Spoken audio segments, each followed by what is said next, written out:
India में एक thinking है कि we are alone in this world, हम लोग अकेले हैं। जब हम परेशानी में फंसेंगे तो कोई हमें मदद करने नहीं आएगा। अगर कोई आता है तो वो बोनस है। पाकिस्तान का सबसे बड़ा इशू इस वक्त ये है, अगर देखा जाए तो सबसे बड़ा जो इशू है नेशनलिज्म का है। आप आईएमएफ के लिए उठते हैं तो वहां से अगर इश्यूज आते हैं तो चाइना के पास जाते हैं, चाइना के बाद उठते हैं सऊदी अरेबिया के पास जाते हैं पैसे मांगने। कभी आपने देखा कि कर्जा लेकर आए फाइनेंस मिनिस्टर और उसको एक हीरो वेलकम दिया जाए, उसके ऊपर फूलों की पत्तियां निछावर की जाए कि ये कर्जा लेकर आया है? इंडिया इज 82-83% हिंदू है।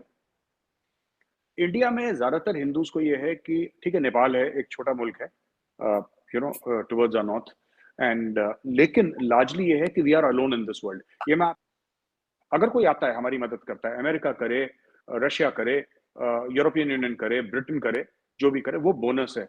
लेकिन हमें उनकी मदद पे बैंक अपॉन नहीं करना चाहिए। हमें हमें अपने आप को इतना मजबूत करना है कि हम खुद के पैरों पे खड़े होकर परमानेंटली चल सकें। और हमें अगर कोई हेल्प करता है तो ठीक है, चाहे जंग की बात हो, चाहे इकोनॉमी की बात हो। जो लोग इंडिया में इतना इन्वेस्ट कर रहे हैं चीमा साहब, वो क्यों कर रहे हैं इन्वेस्ट? सिर्फ इसलिए नहीं कि अमेरिका बोल रहा है इन्वेस्ट करो इसलिए, ऐसी बात नहीं है। वो लोग इसलिए इन्वेस्ट कर रहे हैं क्योंकि उनको पता है कि 2 रुपए डालेंगे तो 4 रुपए निकलेंगे यहां से। आप हिंदू नेशनलिज्म कह सकते हैं। ये फीलिंग इंडिया में बड़ी स्ट्रांग है। And Hindu nationalism not as, मैं कॉन्सेप्ट भी समझा दूं यहाँ पे, व्हेन द आरएसएस, जैसे राष्ट्रीय स्वयंसेवक संघ है, वो हिंदुइज्म को एज अ रिलीजन नहीं कहते, वो हिंदुइज्म एज अ कल्चर कहते हैं। When the RSS says that Muslims are also Hindus. आप आईएमएफ के लिए उठते हैं तो वहां से अगर इश्यूज आते हैं तो चाइना के पास जाते हैं, चाइना के बाद उठते हैं सऊदी अरेबिया के पास जाते हैं पैसे मांगने। तो जब तक आपके पास कोई दुनिया को देने के लिए, लेने के लिए कुछ नहीं होगा, दुनिया आपकी रिस्पेक्ट नहीं करेगी। That is what the situation in Pakistan. Unfortunate and sad situation. और आई कैन डिफाइन कि भारत को पिछले 20-25 सालों में इस पॉइंट में पहुंचने के लिए क्या क्या चीजें थी जो इस पोजीशन पर लेकर आई हैं। अनफॉर्चुनेटली पाकिस्तान के अंदर वो नहीं है। जैसे कि हमारे यहाँ डॉक्टर जयशंकर हैं, जो इंडिया की फॉरेन पॉलिसी ड्राइव करते हैं under the guidance of prime minister Narendra Modi ji. ठीक है, और जबरदस्त काम कर रहे हैं, कभी यहाँ कभी वहां। ये सब जो भी आप देखते हैं उनका काम सबके सामने है। उनका एक ही फोकस है, वो पॉलिटिशियन नहीं है, उनको प्रधानमंत्री नहीं बनना, उनको किसी स्टेट का चीफ मिनिस्टर नहीं बनना, उनके कोई पॉलिटिकल एम्बिशंस नहीं है। उनका एक ही एम्बिशन है कि इंडियन डिप्लोमेसी को कैसे सक्सीड करवाना है और किस तरीके से इंडिया के मफाद जो है, इंडिया के इंटरेस्ट है, उनको टॉप पे रखना है। उनका बस सिंगल पॉइंट एजेंडा है। आपकी बात से मैं एग्री करूंगा। इनका सबसे बड़ा जो एसेट है इनके इंस्टीट्यूट ऑफ टेक्नोलॉजी। मैं यहां पे देख रहा हूं कि उसके सम्राट यहां पे पहुंच चुके हैं। इस वक्त ज्यादातर सीईओ जो अमेरिका के अंदर बैठे हैं, they are Indian educated and they have influence on American policy. ये उसके रिजल्ट निकल रहे हैं। जो इन्होंने बीज बोए थे वहां पे तालीम के, उसके रिजल्ट यहां पे निकल रहे हैं। Most of Pakistan wounds are self inflicted. खुद के ऊपर ऐसी चीजें कर रखी हैं जो कि गलत है, नहीं करनी चाहिए किसी भी मुल्क को। कोई हिंदुस्तानी out of a sense of patriotism ये कहता है कि वी हैव अराइव्ड, वो गलत बोल रहा है, वो झूठ बोल रहा है। हमें बहुत लंबा सफर तय करना है। हिंदुस्तान में अभी भी गुर्बत है, गरीबी है, हमें उसको दूर करना है। हमें प्रॉपर ड्रिंकिंग वाटर देना है, जिस पे काम चल रहा है। हमें ऑल्टरनेट एनर्जी के ऊपर काम करना है, जिसके ऊपर काम चल रहा है। काम चल रहा है, it is work in progress, but हम लोग वहां पे पहुंचे नहीं है अभी। कोई ये बोले कि इंडिया वर्ल्ड में बेस्ट है, that is not true. We have decades to go, but with the right leadership, with the right vision, हम लोग पहुंचेंगे वहां पे जरूर। ये मेरा कॉन्फिडेंस है। और सबसे बड़ी बात, जो इंडिया का मेन सुपर पावर है चीमा साहब, मैं आपको बताता हूं, जो काफी लोग इंडिया में मानते भी हैं, जो यहाँ पे थिंकर्स हैं वो मानते हैं, our main super power is not our nuclear weapons और ये जो हमारी फौजें हैं, या जो हमारे, ये हमारा सुपर पावर नहीं है। हमारा सुपर पावर है हमारे जो आईआईटीज हैं, हमारे आईआईएम्स हैं, हमारे इंजीनियरिंग के इंस्टीट्यूट्स हैं, हमारा जो एजुकेशन है। ये हमारा असली न्यूक्लियर वेपन हमारे ये हैं। ये हमारे न्यूक्लियर वेपन है, नॉट कि जो हमारे न्यूक्लियर वेपन है वो हमारे सुपर पावर है, ऐसा नहीं है। तो मैं ये मानता हूं we still have covered only 30-40% of the distance. 60% distance हमें और कवर करना है, और उसके लिए बहुत लंबी और खड़ी ऐसी लंबी चढ़ाई है। लेकिन hopefully with this thing, with the blessings of everybody, 130-140 crore बंदे हैं, एक साथ हम लोग मेहनत करेंगे तो वील रीच देयर।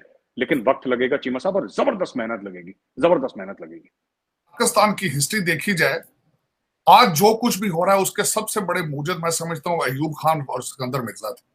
पाकिस्तान का सबसे इशू इस वक्त ये, अदारे अपनी बाउंड्री से बाहर निकलकर खेल रहे हैं।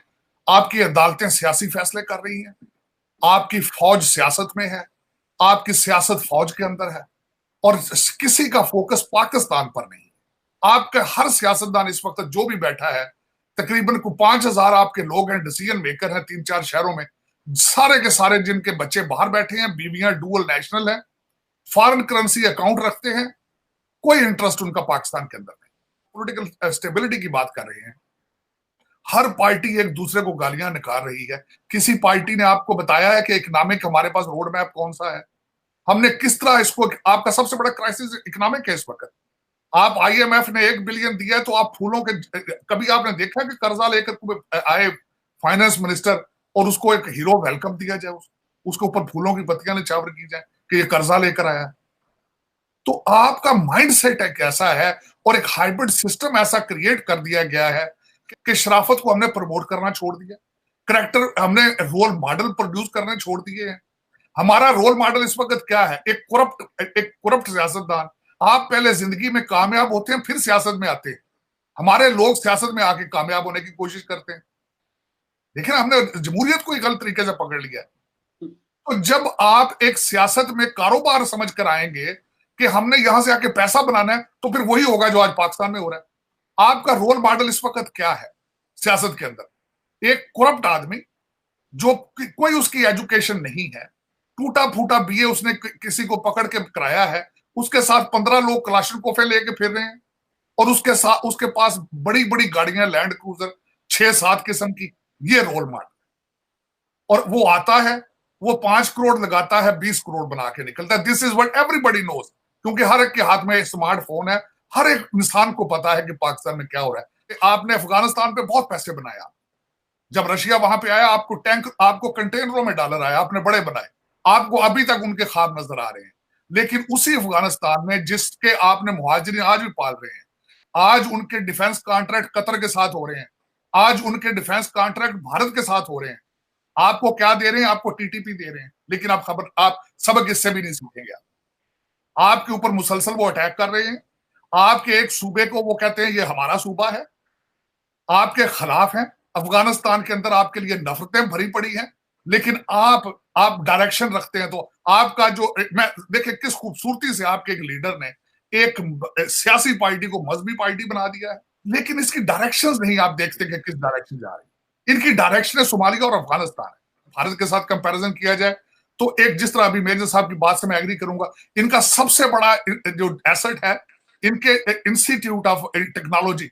मैं यहां पे देख रहा हूं कि उसके सम्राट यहां पे पहुंच चुके हैं। इस वक्त ज्यादातर CEO जो अमेरिका के अंदर बैठे हैं, they are Indian educated and they have influence on American policy. ये उसके रिजल्ट निकल रहे हैं। जो इन्होंने बीज बोए थे वहां पे तालीम के, उसके रिजल्ट यहां पे निकल रहे हैं। लेकिन हमारी तालीम का स्टैंडर्ड देख लें आप, ब्रेन ड्रेन है। आपका बच्चा, अभी मैं कहता हूं किसी के पास कोई एसोसिएट डिग्री इंजीनियरिंग की होगी, शाम को कनाडा की इमिग्रेशन लेकर वहां निकल जाएगा या ऑस्ट्रेलिया भाग जाएगा, क्योंकि हालात आपके वहां पे खराब। ब्रेन ड्रेन हो रहा है, मनी ड्रेन हो रही है।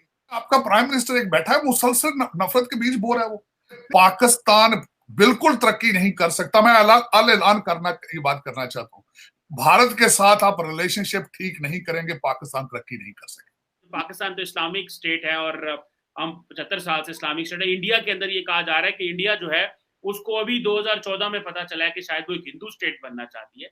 इंडिया इज 82-83% हिंदू है।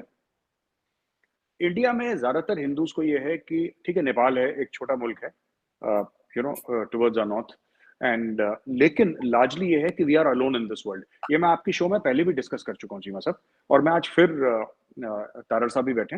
मैं एक बात कहना चाहता हूँ कि एक इंडिया में एक थिंकिंग है कि we are alone in this world, हम लोग अकेले हैं। जब हम परेशानी में फंसेंगे तो कोई हमें मदद करने नहीं आएगा। अगर कोई आता है तो वो बोनस है। अगर कोई आता है हमारी मदद करता है, अमेरिका करे, रशिया करे, यूरोपियन यूनियन करे, ब्रिटेन करे, जो भी करे, वो बोनस है। लेकिन हमें उनकी मदद पे बैंक अपॉन नहीं करना चाहिए। हमें अपने आप को इतना मजबूत करना है कि हम खुद के पैरों पे खड़े होकर परमानेंटली चल सकें।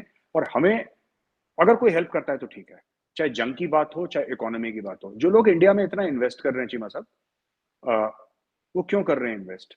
सिर्फ इसलिए नहीं कि अमेरिका बोल रहा है इन्वेस्ट करो इसलिए, ऐसी बात नहीं है। वो लोग इसलिए इन्वेस्ट कर रहे हैं क्योंकि उनको पता है कि 2 रुपए डालेंगे तो 4 रुपए निकलेंगे यहां से। आप हिंदू नेशनलिज्म कह सकते हैं।